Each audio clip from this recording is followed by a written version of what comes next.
বেশ কিছুদিন আগে কুমিল্লার চান্দিনার এক নামি দামি গ্যারেজে এই R15B3টা মাস্টার সার্ভিস প্লাস অন্যান্য ইঞ্জিনের সার্ভিসের কাজ করিয়েছিলেন। ওই গ্যারেজে গাড়ির রকারের কাজ করিয়েছিলেন এই ভদ্রলোক। ব্রেকের রকার থেকে শুরু করে টাইমিং চেন, রেডিয়েটর, ওয়াইল সিল এবং গ্যাসকেটও লাগিয়েছিল মোবিল ঘামানোর কারণে। গাড়ির ইঞ্জিনের সিলিন্ডারের যে গ্যাসকেটটা থাকে ওইটা লাসা দিয়ে লাগাতে হয়। এই প্রথম আমি দেখলাম এই বাইকটা খোলার পর। নতুন রেডিয়েটর, ওয়াইল সিল লাগানোর পর যখন বারবার রেডিয়েটরের পানি শুকিয়ে যাচ্ছিল তখন এই ভদ্রলোক হোয়াটসঅ্যাপে নক দিয়ে আমাদের দোকানে চলে আসেন। অধিকাংশ সময় রেডিয়েটরের ওয়াইল সিল কেটে গেলে রেডিয়েটরের পানি ইঞ্জিনে চলে যায়, তাই আমরা ইঞ্জিন অয়েল ডাউন দিয়ে দেখলাম রেডিয়েটরের পানি সরাসরি ইঞ্জিনে যায় কিনা। ইঞ্জিন অয়েল ডাউন দেওয়ার পরে দেখি ইঞ্জিনের ভিতর থেকে মাত্র 500 ml মোবিল বের হয়েছে। সাধারণত R15B3 তে 850 ml এর মতো মোবিল থাকার কথা, কিন্তু সেই জায়গায় মাত্র 500 ml মোবিল রয়েছে। এতে আমাদের সন্দেহ হয়। আমরা মনে মনে ধরে নিয়েছি বাইকের ইঞ্জিনের পিস্টনটা নষ্ট হয়ে গিয়েছে।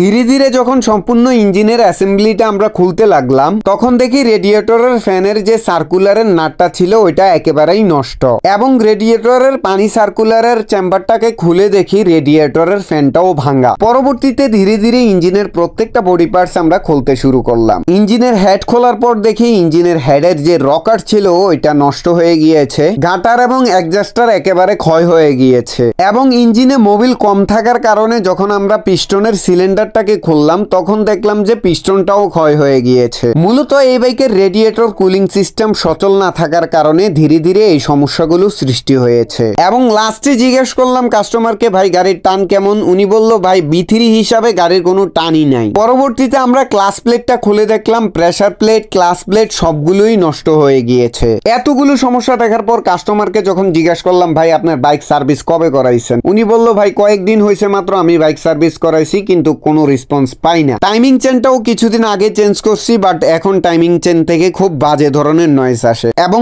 রেডিয়েটরের পানি বারবার শুকিয়ে যায় বিদায় আমি রেডিয়েটরের ওয়াইল সিলটাও চেঞ্জ করি, কিন্তু একই সমস্যা বারবার দেখা দিচ্ছে, কোনো সমাধান পাচ্ছি না। দীর্ঘদিন ধরে আমি প্রবাসে থাকা অবস্থায়ও আপনাদের ভিডিওগুলো দেখতাম, বাট আমার বাড়ি দূরে হওয়া বিধায় এই জন্য আপনাদের সার্ভিস সেন্টারে না এসে নিজের এলাকার সার্ভিস সেন্টারেই বাইক সার্ভিস করিয়ে নিয়ে, বাট ওইখানে বাইক সার্ভিসিং করার পর কোনো রেসপন্স না পেয়ে এত দূর থেকে আপনাদের এখানে আসছি সমাধান করার জন্য। সো যেহেতু কাস্টমার ভাই অনেক কষ্ট করে এবং অনেক দূর থেকে আমাদের কাছে অনেক আশা নিয়ে আসছে, আমরা প্রত্যেকটা মাল জেনুইন ভাবে লাগিয়ে দিচ্ছি, এবং আশা করি ওই চান্দিনার নামি দামি সার্ভিস সেন্টার থেকে আমাদের কাজটা ইনশাল্লাহ ভালো হবে। আমি ওই চান্দিনার নামি দামি সার্ভিস সেন্টারের কথা বারবার এই জন্যই বলছি, তারা যখন ওয়াইল সিলটা চেঞ্জ করে তাদের দেখার উচিত ছিল যে ওয়াইল সিলটা যে আমরা লাগাচ্ছি রেডিয়েটরের পানি সার্কুলারের ফ্যানটা ভালো আছে কিনা এবং প্রত্যেকটা জিনিস ঠিকঠাক মতো অ্যাডজাস্ট হচ্ছে কিনা। যাই হোক, কাস্টমার যেহেতু এত আশা করে আমাদের এখানে আসছে, ইনশাল্লাহ ওনাকে আমরা নিরাশ করব না। প্রপারলি সার্ভিসটা দিয়ে ওনার বাইকটা ওনাকে আবার আমরা হ্যান্ড ওভার করব।